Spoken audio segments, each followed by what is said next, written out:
Andrew, thank you for taking the time away from the Florida sunshine to spend some time with me today. Yeah, thanks so much for having me. This is great. It's fantastic, and it's absolutely fantastic. I've been saying before we started recording how thrilled I was to read this amazing book. And the reason I've invited you is the book that you've written with Michael Port, The Referable Speaker. Would you say referable in American? Is that how you say it? Yeah, yeah. How would you say it? We say referable. I didn't know if Okay, you good. pronounce it slightly different, like referable. I don't know. No, You guys, referable or referable. yeah, referable. You guys like to change up the language. You like to We play with certainly it. do. Sorry about So that. listen, there was so much good content in here, and I want to dive into it for those who haven't yet read the book, and I'm sure they'll grab it after they hear some of this great content. But before we start, what is a referable speaker?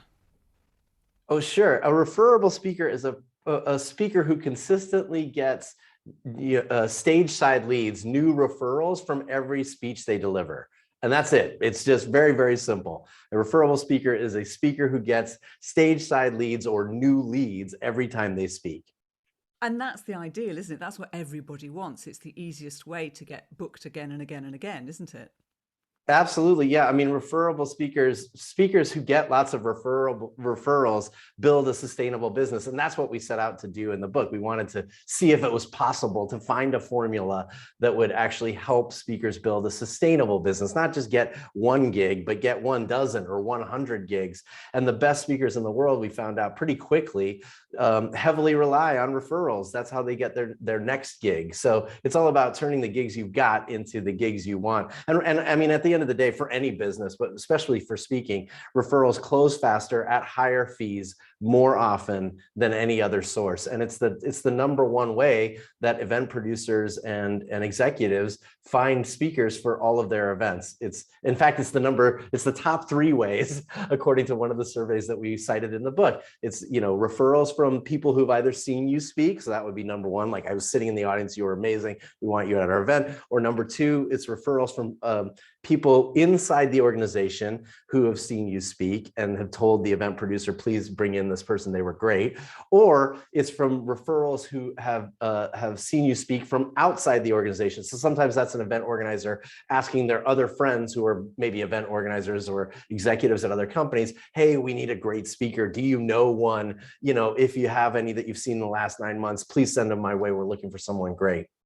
So Love it. referrals, referrals, referrals. Love it, love it, love it. And I love what you said that they close faster and at higher fees, which is what every speaker wants, right? That's And right. yeah, and so listen, something you say very early on, which I thought was a really interesting statement, and I would love you to expand on it for us. You say that you don't get keynotes, you earn them. What do you mean by that? Yeah, so I think a lot of people are looking to get a keynote by applying for, opportunities to speak on a keynote stage, or maybe they're members of an association even that has a big event every year, and they've been a member for so long, and they're like, hey, I've been speaking in a breakout room, like I want to get on the keynote stage. How can I get there? And it turns out that with my career, I think with even Michael's, if I'm speaking on his behalf, and lots of the other speakers we talk to, they always viewed the opportunity to get on the keynote stage as an opportunity to earn that spot, meaning they wanted to provide value at even the lowest level within an organization or an industry or a niche, and have people in the room in that small breakout session, or even if it's a virtual session, say, oh my gosh, that was the best session ever. That should have been the keynote for this morning, or that person should be on the keynote stage next year. Everybody deserves to hear that keynote. And that's the way I think if you kind of switch gears and think, I just need to get a keynote, and you think, every opportunity to speak is an opportunity to earn the keynote, I think you'll approach the entire business in a little bit of a different way. I like that. I really like that. And I think it is a great accolade when somebody says to you, if you're not the keynote, that should have been the keynote. And hopefully Yes. that will be the keynote at the next conference. That is, you've done it. you've delivered a referable speech when you've done that, right? That's right. Yeah, Yeah. exactly. Like, I read a lot of the post-event surveys, that are sent to me by event organizers. And those are, especially when I'm working on a new speech, those are the kinds of accolades I'm looking for, because then I know it's getting really close to being a referable speech, one that others will say, that was amazing, we need to have you at our event. I'm looking for people to not just to say, wow, great tips and tricks, or that was fantastic, or, that was high energy and fun. I'm looking for them to say, wow, there were only 12 people in the room. That should have been our keynote. Like, everybody should have heard that message. That's when I know, okay, I'm getting there. Love it, love it, love it. So in the book, you say something really interesting. You say that, and it's true, actually. And when I read it, I thought, oh, yes, this is true. You're absolutely right. That when you're famous, or sorry, before you're famous, meeting planners buy your speech, your ideas, then you. But when you're famous, it's the other way round. They buy you, then your ideas, then your speech, which is absolutely true. So how does that affect how somebody who isn't famous should be thinking about their speaking business then? I think it helps just put into perspective what the most important thing to focus on is, which is the speech. Like, if they're buying the speech, then you need to make sure that the product, your speech, is good. The other stuff is the cake, the icing on the cake, but the speech is the cake, I think we say in the book. You've got to make sure that it's got all the perfect ingredients that create a speech that delivers a transformative experience and gets the audience saying, wow, that was amazing. We do go into depth in the book about, it's into the kind of mind of the event organizer or event planner or event executive, where, so you can understand how they book out an event. And yes, they want to drive attendance. So a lot of events will look for the most famous speaker to put on the top of the bill, and that gets people in the seats. But, very often they'll just say, oh, we've got a celebrity coming in. What do you want to talk about, Mr. or Mrs. Celebrity? And they just talk about whatever. And you're like, that's perfect, great. But you want to be what we call the surprise and delight speaker, the speaker that they sandwich in right after that big celebrity. And, they may not have heard of you, they may not know what you're going to speak about, but, just a few minutes in, the audience is riveted. And by the end, they're like, wow, that was worth the price of admission. Like, yes, it was cool to see a celebrity on stage, but that's where I got the value for coming to the event. So focus on delivering a great speech, and the rest will fall into place. And the more you deliver a great speech, the bigger the audiences get, the more referrals you get, and ironically, the more famous you get in each little industry or fractal or niche that you're speaking in. And so, the better the speech, the more famous you'll get, and eventually, maybe, will be one of those big celebrities that they're booking, and they don't even care what you're talking about. They just want you to show up. Yeah, brilliant, brilliant. I love that you focused on the value. That is so important, that you're delivering value. And I like that phrase, surprise and delight. And when I first saw that, I thought, actually, I can name speakers who have surprised and delighted me. And I wasn't. It's because you're just not expecting it. You see the title, you think, oh, this would be interesting, and then they deliver something. You think, something you never ever forget. And I can count those speakers probably on one hand in reality. I'd like to be able to say that I need both hands, both feet, and to borrow other people's. We need more of those surprise and delight speakers, I think.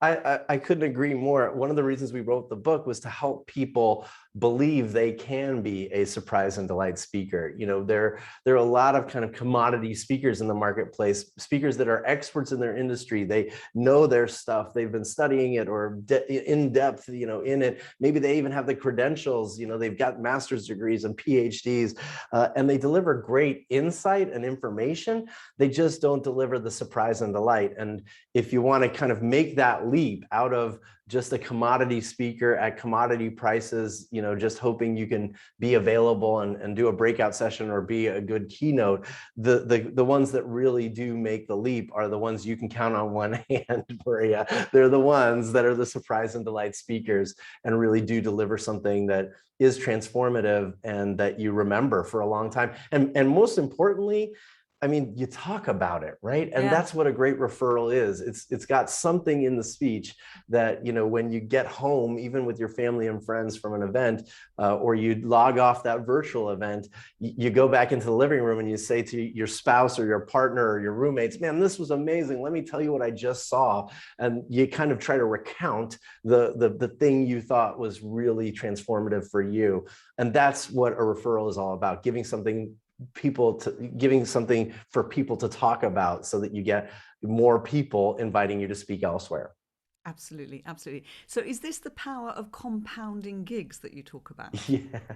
Yes. Yeah. Compounding gigs is basically just the power of thinking about raising your fee and building your business just using the power of referral. So for example, I'll just break it down really easily, but let's say you speak at one event for £1,000 or $1,000, and that generates 3 referrals. Well, instead of just offering your speech to those 3 referrals at £1,000, because that's what you offered the first speech for, you want to constantly try to raise your fee so that you're actually getting more with each referral. So if you just got 3 referrals and they say, oh my gosh, can you speak on April 15th, 2022, you know, in Newcastle, you say, yeah, I'd love to. And they say, well, how much do you charge? You need to say at least $1,250, right? You need to raise the fee. And then with those 3 referrals, you should expect to lose one of them, by the way, like at least one, maybe 2, because that keeps your demand high and it proves that your pricing is growing. And then with those 2 gigs, let's say you win 2 of those gigs, you get 3 more referrals. All of a sudden, now that's 6 new opportunities to speak. You need to raise your fee again. So now it's £1,500. You know, it's very easy for a speaker, any speaker, to get stuck in a rut where you set your pricing for this year and it's £1,500 or it's £7,000 or it's £15,000, and you just say, hey, this is the way it's going to be, and I charge £15,000 no matter what time of year or how big your audience or where you saw or heard about me. I think we need to rethink our pricing, but compounding gigs is all about taking advantage of the gigs that you got from previous gigs and ensuring that you're constantly raising your fee so that 6, 12, 18 months from now, you're getting paid what you're worth given the demand generation you've created in the marketplace because your speech is so good. I love that. Do you know, so many speakers need to hear that. I might have to just cut that clip out and just put it on repeat because that you are so right. I've had a discussion this morning only about this with a speaker who's excellent, and I want him to raise his fees because he's excellent. So this is lovely to hear. Thank you for reiterating that. Of course. I mean, look, my advice is always raise your fee with every referral. It just makes, and you don't have to make a massive leap. You can just start by raising it a small amount each time you get a referral. And before you know it, you're either going to find out that your speech isn't good enough to warrant the fee you're now demanding, which is fine. That means you've hit a threshold. Improve your speech so that you can charge more next time. Or you're going to realize that you've been undercharging for a long time because 18 months from now, you will have raised your fee by £2,000. And you're like, why was I charging that before? And you're still getting gigs and you're still closing them. So yeah, focus on the speech, make sure the speech is referable. And every time you get a referral, try to raise the fee. You'll find if you do it well, you'll find a point at which you're at the threshold and you can only increase it small amounts when you see there's a new opportunity to do that with a new kind of referral or a new branch in your referral tree or Fractal that you've investigated. So there are lots of other ways to think about how to raise your fee, but just start by taking every referral and increasing their fee just a little bit. Lovely. So Andrew, you were very generous and shared in the book what happened to you in your speaking business in 2014, because you had a bit of a breakthrough in your business. You asked some really deep questions, and I think they're questions actually that everybody should ask about their business every year. They're excellent questions, and it gave you some great insights into what you needed to do and to change your business. Can you share some of those questions and what you discovered? Yeah, sure. There's a long list of questions in the book. I mean, a few of the ones that pop out in my mind were immediately, but basically 2013 was kind of the first year I was just speaking full time. So I had spoke before, working at an agency, as a lead gen tool, and it was great and it was fun, but it wasn't really a business. It just generated business for me. And when I went out to decide to speak on my own and sold the agency, I thought it would just work the same way. And unfortunately, by the end of the year, I realized I had just barely made like a minimum wage on average, and it wasn't really that great of a career. And maybe this wasn't for me, and it wouldn't be much more profitable if I kept going this way. So I started asking myself really simple questions that I'd never dove into, like, where do I get my most, highest paying gigs? And the answer was pretty quickly referrals. And then I was like, oh, well, what gigs, actually generated more referrals? Oh, they were all in this one industry, and I should have raised my fee. It was how many gigs a year do I need to speak for what kind of fee if I'm going to be successful? Actually, let me even pull out the list, because I can just run down them. Page 54, I think it was. Oh, thanks. You've got them open. I've got the book open here. Yeah. Okay. So, yeah. Another one was timing. I realized very quickly that I was very busy in the fall and I was very busy in the spring, but in the summer, I didn't have many inquiries and very many gigs. And I thought, well, why am I just sitting around in the summer? Maybe I should change my fee structure. So if it's a quiet time of year for me, like the summer or even the early winter, like January and December, maybe I should drop my fee and try a new speech. Things like, how many attendees was the average event? Right? Were these 1,000 people events that were paying me the most? Or was it 200-person events? Was it corporate events or nonprofits that were generating leads or generating business? How much did I quote versus how much I won the gig for? Did I win or lose gigs? I learned a lot, by the way, from the gigs I lost instead of the gigs I won. And I think we spent a lot of time thinking about the gigs that we were successful at. But if we spent more time looking at the gigs we lost and the reasons why, we might learn about the opportunities we have. Who were the keynote speakers at events and what did they charge? So even if I was a breakout room speaker, I wanted to know, well, who are the keynotes there? How much do they usually charge? Can I see myself on that stage? Am I as good as those people? Do I have something they don't? Do they have something I don't? I started looking at their speeches in a really deep way. Oh my Lord, I started analyzing how many days elapsed between the time they put the date on hold and the time they actually got a call back. And then how many days was it from there that we sent out a speaker proposal, and how many days after that did they sign the agreement? And I built like a really efficient system. And how did event organizers find me? I was spending all this time building my speaker website and, writing blog posts and stuff. And I realized by the end of 2014, the best events had found me because they'd seen me speak before. And I thought, why am I investing all this energy and time into trying to build my website when I should just build some more relationships, speak at some more events, even if it's for free or low fee, and make sure that the right events that are going to generate the kinds of leads that generate the bigger business. And it was a real breakthrough for me. I built a system, Maria, by the way, that was tracking, I think, like 150 or 200 different data fields. I started in 2014 building the system so that I could analyze this stuff without spending days compiling data. And it's been really insightful. I've learned a ton about surge pricing, and it's been a really great experience. But I invite everybody to start with some simple questions that can help lead them in a direction that may provide you with some small revelations and breakthroughs that help you understand where you can improve your business as well. Oh, I love that. I'd love to see all that data. That stuff gets me so excited, Andrew. I know I'm a strange person. No, but you and me both. And you know what? I don't consider myself a data geek, but I do consider myself a student of business. And I feel like, being able to answer those questions provides a lot of confidence. Here, I'll give you a simple example. Every year, and this still happens every single year, every August and every December, I look at my calendar for the following 6 months and I think, that was it. That was the last year I'm ever going to speak. No one's booking me. I've got no inquiries. I've got 3 dates on the calendar for next spring.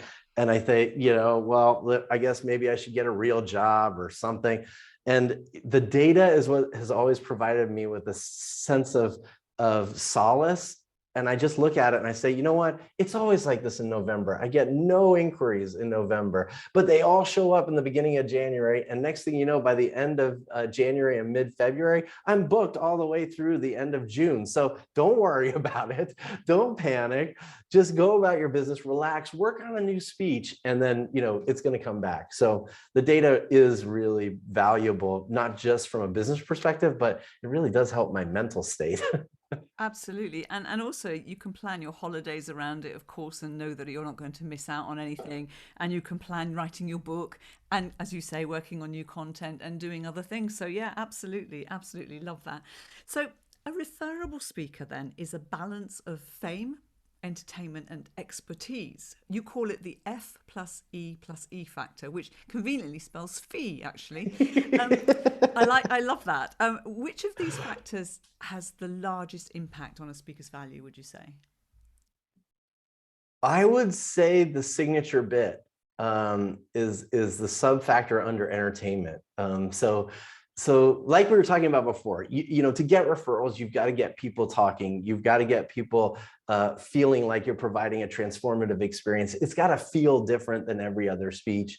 And I think the signature bit, which we define kind of in the book as like a 5 to 7 minute, you know, segment that is designed to, you know, entertain with, you know, the key message in your speech in a deep and insightful way that helps people really remember it.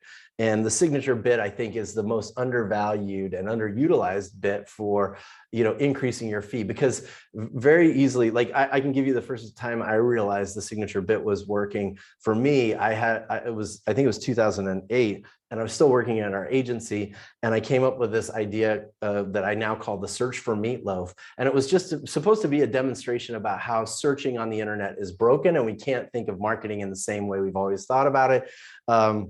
And I performed it at like a little social media marketing breakfast meeting, you know, with just a bunch of local people. And everybody came up afterwards and was like, man, do you have a video of that? Like, that was hilarious. I need to show that to my team. I want to tell that to my boss. We've got to get our whole agency or our whole team thinking differently. And I said, no, I don't. But very quickly, it became a signature speech, a signature bit in a speech that I was calling Inspired. And today still, so 2008 to 2021, I am still asked if I can include the meatloaf bit in my speech, because it's the reason people hire me. It's the reason people saw me. It's what they remember, and it's what they talk about. So I think the signature bit takes an inordinate amount of work to get to work right. But when it does, it'll pay off in spades. Absolutely. And is that the part of the F+E+E that is the biggest struggle for speakers? Is that the one that's the hardest to implement or to understand?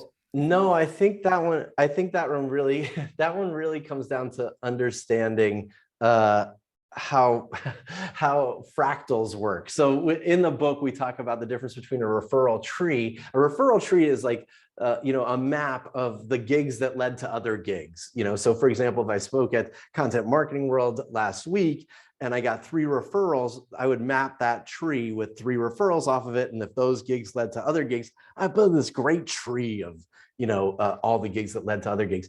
But essentially thinking about a fractal is basically this idea that you can go deep into any one category and find opportunities to speak where they've never heard of you before. And you can very quickly build up a fame relevance in that area. So fractals are under the fame, you know, the F and fee factor.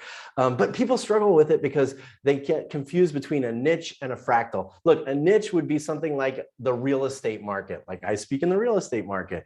Okay, that's a big niche if you start breaking it down like a tree. So imagine you take the real estate trunk of the tree and you divide and subdivide it in just 2 more branches. One is commercial real estate and one is residential real estate. Now, immediately, if you're going to pitch an event organizer your session in the commercial side of the tree or the residential side, it's got to sound like a different speech because they think their business is very different, right? And if you keep dividing it, like, you know, let's go go way up the commercial tree. You might be on a finance branch now, and there's mortgage and banking companies that focus squarely on commercial real estate. That's a new niche for you, but you've got to design a session description that sounds just a little bit different than way down here. That's the commercial real estate broker branch.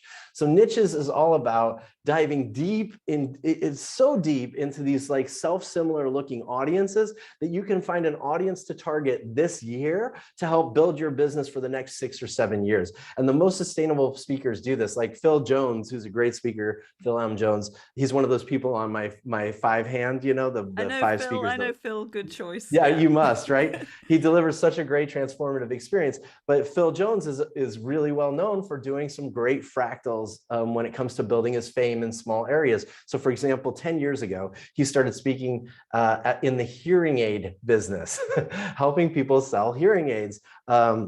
And all of a sudden, he realized that the branch opens up pretty quickly. All of a sudden, there are people that not just sell hearing aids, but that are audiologists. And now he's speaking at audiology conferences. And then there are people who do, sign language training. And all of a sudden, he built this little branch of really successful events that he's still doing. He's done hundreds of events in the audio, tree with all the little fractals up there. So the hardest one for people to grasp is this idea that you don't worry about what your expertise is. Like, I'm a marketing expert, Phil is a sales expert, right? He's not looking to speak at sales conferences. He's looking for a little small branch on the tree that he can dive deeper into and make sure he can make his message relevant to the people who think their business is different. I love that. That's absolutely brilliant. And it's interesting when you break it down like that and go, really niche, as we say over here, this side of the pond. Sorry, niche. That's okay. You get reach, target a niche, I say. You have to get reach, target a niche. Very good. So by doing that, you just realize how much opportunity, how massive the opportunities are for speakers. Because often a speaker will think, is there anything out there? There is so much opportunity. You just need to go look for it, and you need to make yourself, as you said, relevant to that audience and target that audience. Yeah. Love all that. Love all that. So here's something that's rather controversial. I don't know if it's you or Michael that said this, so we could always blame Michael because he's not here. You say that reliable delivery trumps customization every single time. That's interesting. Yes. Tell me more. Well, first of all, Michael and I 100% agree on this. I think this might have been a concept that I brought to the table first, but Michael certainly agrees. Like, here's the thing. One of the key hallmarks of being referable in all those branches on any one tree is ensuring that any event organizer or executive in the audience can see themselves hiring you to speak to their audience, because every event organizer, every C-level executive thinks their business, their industry is different. And even in those little fractals, they think it's very different, right? Like, if you talk to a mortgage banking association versus a credit union association, and you say, hey, I know, I just spoke at a bankers event to the credit union people, they will say, no, we're not bankers. Let's talk about this very different. You need to understand the differences, and you can't have what event organizers really want when they see a speech is being able to say, 98% of this is transferable to our industry. And they want to be able to imagine that 2% that you customized for the mortgage industry, the mortgage bankers versus the credit union bankers is going to be customized for them. And they want to be able to know that this speech is relevant very quickly. They don't want to have to go back and wonder, wow, that speech was all about mortgage banking or commercial lending or commercial real estate. I wonder if they can do that for residential real estate. They want to say this message was dead on. And yes, there was 2 minutes or 10 minutes or 7 minutes of stuff that was just for them, but I bet he could do that for us, or I bet she could do that for us. And so reliability, yes, trumps customization every time. And I'm not saying don't customize. I'm saying we have some strategies in the book. One of the ones that I use all the time is what I call the donut hole. And it's basically, I have like a setup and a close that is the same for this little 3-minute bit every single time. But the examples I insert are different, but depending on the industry, and they're just meant to support the setup and the close. And people say like, wow, I love that you took the time to look into our, our clients and our customers and get to know us. And you had some examples up there that worked, right? That was amazing. And the speech, man, it blew me away. That's the kind of customization you want to think about doing. I just bumped into someone quickly, Maria. I just bumped into someone yesterday last week at an event who said, they're kind of sick of doing virtual events, and they did so many virtual events on so many different topics that they have like 50 or 60 decks that they can now present on all sorts of 50 or 60 topics. And my heart sank. I felt so bad for the amount of effort and work you put in to each and every deck that you're not able. It's just impossible to deliver a transformative experience for 50 or 60 different presentations. You need to nail one speech so well that it blows people away. And I guarantee you'll get those 3 to 4 leads every time you step off stage or turn off that Zoom camera. And actually, to add to that, the reliability factor from with my old hat on when I was running a speaker bureau, that was so important. If you knew that speaker was reliable, you would book them again and again and again. Of course. And absolutely, as you say, to customize the examples is the easiest way to do that. But hopefully the message is so relevant to every audience that they don't have to write 50 speeches. You're so right, because how can you rehearse 50 speeches? That's crazy. No, you can't. And you can't guarantee. Look, the key with a referable speech is you have to deliver it at such a high degree of certainty on your own, right? Every single time with as few variables as possible to deliver the outcome for the audience. It's all about the audience. Like, yeah, at the end of the day, I want some referrals out of it. But let's say there are some events that don't generate lots and lots of referrals. For example, if I'm speaking at a corporate event for a company, it's internal meeting only, I'm very unlikely to generate a ton of leads. I won't get the 3 or 4, speaking stage side leads that I expect from that event, because everybody in the company has already seen it, right? They were all there at the event. So who are they going to refer it to? Not their boss. The boss was sitting next to them. So, at an event like that, to deliver a great experience, you have to remove a lot of the things that bring up variables and make it an unreliable delivery. The last thing you want is for an event organizer to hire you because they saw you somewhere else, and you come and deliver the speech, and they're like, "Ooh, that's not what I thought we were going to get," because you customized it so much. I've seen this very often where people deliver a great experience at event A, over customize the speech for event B, and the event organizers completely regretting the decision because they thought they had to spend so much time getting to know the audience and getting to understand their needs and changing all the salient points in the presentation. They dumped the signature bit because they thought it wasn't relevant, and they over tried to be relevant, and that's where I think it falls apart for most people. And Andrew, you're very modest there when you say you speak to a corporate and you don't get referrals, because you get more work because they love you and they want more of you. That is true. I get that is. Look, we're talking a lot about a speech, right? But a big part of becoming a referable speaker is consistently delivering new speeches to figure out what's the next referable speech. So, for example, this year I started working on a speech called "Embrace the Constraints," and I've been performing it virtually and live for like 6 months now. I just did it at a huge event in Cleveland last week, and it's still not great. It's not referable. Don't tell anyone. It's not the best speech ever, but I know that 8 months from now, I can tell already it has the potential to be my next referable speech. And so every year, if you can focus on crafting a new speech that might become referable, you'll build yourself a repertoire of speeches that allow you for a company to say, "We had you last year. You did the loyalty loop. You were fantastic. We want to have you back. Do you have anything new?" And I can say, "Yes, I have a speech called Embrace the Constraints. Here's what it's about. Here's why I know your audience now. I think it'll be relevant to them," or not, right? That happens too, where I'm like, I don't think they'll get it. So, I try to pull out one of those other referable speeches that I know will work.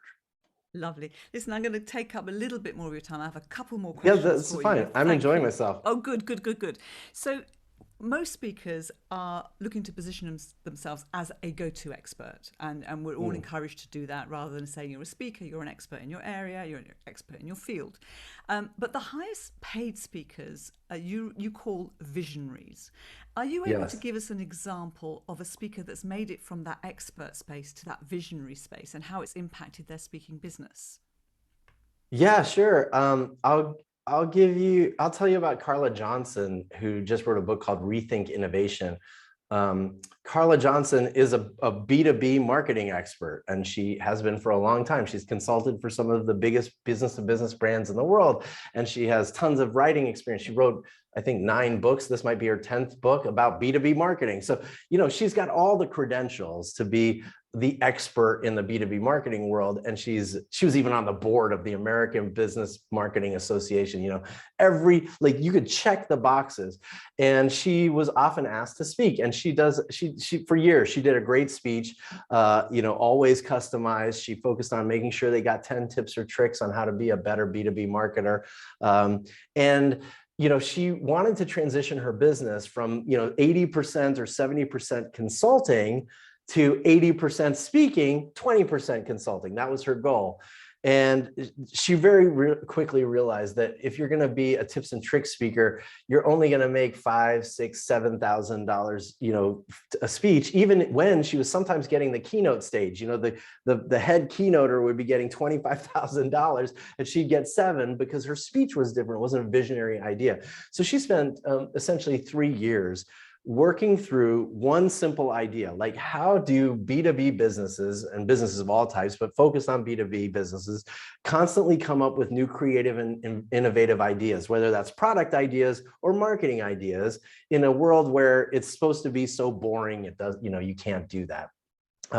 And she went on this little visionary quest. Now, here's the thing. Immediately, she started sharing these ideas in her newsletter and online with people in LinkedIn and Twitter and Instagram. And it resonated. So many B2B marketers said, I have the same question. What's the answer? And she said, I don't know yet, but here I have 1 theory. I have 2 theories. Now I just interviewed someone and they gave me a 3rd idea.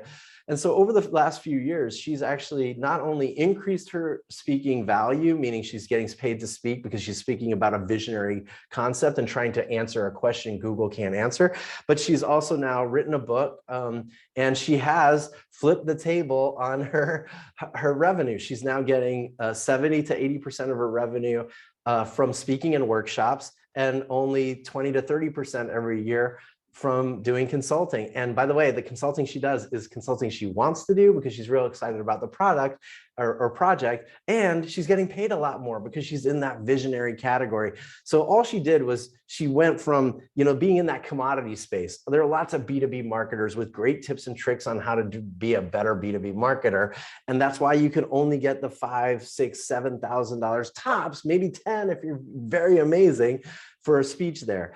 But when she went into that new category, she started just exceeding everybody's expectations, delivering an amazing speech. She's got a framework that is just genius, that kind of walks you through the steps that anyone can use to be more creative and come up with better ideas faster and more often, which is the important part.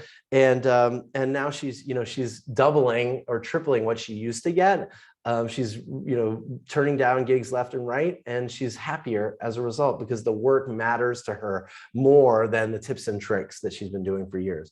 I don't know, was that a fair explanation? That was fantastic. I mean, the bit I took out from there that I'm going to pin up on my wall is find a question that Google cannot answer, because that's Yes. it, isn't it? That's the thing. If you can find that question. Yeah. Yeah. The key is to ask yourself that question, because there's always, like, if you type it into Google, somebody will have an answer. The difference is you need to ask yourself that question. So, every visionary we know or interviewed or talked to for the book started their quest by asking a question Google couldn't answer, and I think it's really about just thinking like an investigator instead of feeling like you need to have all the answers, which is what you have to do in Expertville. I've got 5 tips. They're the best tips ever. Trust me on this, I think visionaries are humble enough to believe they don't have the answer. They found an answer, and they're willing to hear if there's a problem with it and try again. They're going to keep going to find the best way to solve a big problem that, executives on down to the frontline employees need to have solved to be a better business or have more success in their life. And I think that's the key. They just kind of investigate something, they aerate their ideas frequently, and they keep what works, and they're willing to kill what doesn't. I think that's the hardest part for me. Absolutely, absolutely. So listen, finally, because there will be people Yeah. listening to this and thinking, this is all well and good, Andrew. This advice is fantastic. I love it. But I'm just starting out. So how can I Mm. get my first gigs so that I can get referred? And it's a big question for people starting out.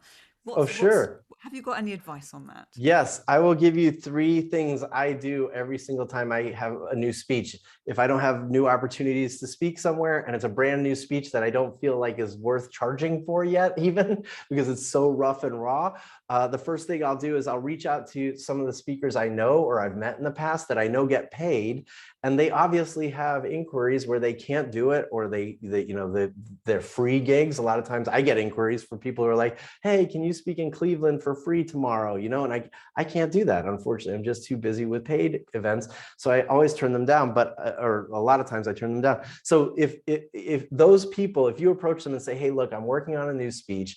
I'm sure you get a couple of free inquiries every month. If you feel comfortable and you want to learn more about this speech, I would love a referral to a free event, because I'd love to perform there. So find a couple of speakers that you either know or respect, or maybe even speak about a similar topic, and they get paid for speeches, and ask them if you can get their kind of scraps, I call them. So that's the scrappy method. The second one is go onto LinkedIn. I want you to find 3 C-level executives, and I guarantee you're in their network, or you have a friend or a family member that's an executive at a company, and ask them if you could come and provide a lunch and learn, or at the next corporate all hands meeting, you have a new topic you've been working on, you'd love to aerate it and get some feedback from the audience. Here's the topic. Is it something you'd be interested in? And try to book these events for the next 3 months. You want to have a sooner than later deadline so that you can deliver something and get rapid feedback. And then the third way is you need to reach out to all the organizations you're either a member of or you've attended events for, and essentially ask the same question. Hey, look, I've got a brand new speech. I think it's really helpful for them to know it's a new speech and you're not expecting to get paid. And ask them, hey, can I please speak at the next happy hour get together, even just for 20 minutes? I've got some new stuff I'd love to try out and hear some feedback on. Or I know we have the Lunch and Learn series that we do for webinars. If one of your great guests cancels in the last minute or can't make it, I'd love to fill in. I have a brand new session I'm working on. You need to try and get the word out that you're working on something new. And you should expect not to get paid for these, but get to the point at which you get your first referral. And that's how I measure everything. Is the speech good enough to garner a stage side lead? Does somebody come up right after and say, that was amazing, I'm also part of another organization, I would love for you to come give that speech at our event? And I'll say, yeah, I'd love to. And now if this is still early in the process, I'll say, I'll even do it for free. If I'm starting to see that I'm getting lots of stage side leads, I'll say, hey, I would love to do that. It's in November. That's a busy time for me. I'd love to do it, but I'll probably have to charge $500. And they're like, oh, I'll do it anyway. So that's the way, that's my 3 methods. 1, I want you to find a speaker that you can get the scratch from. 2, I want you to check out LinkedIn and connect with those C-level executives that you can ask if you can do a lunch and learn. And 3, I want you to reach out to every membership organization you're a part of and ask to deliver your message to the membership, or even a subset, even 5 people. I don't care. You got to start getting the message out there so that people can get to the point at which they want to be your next stage side lead.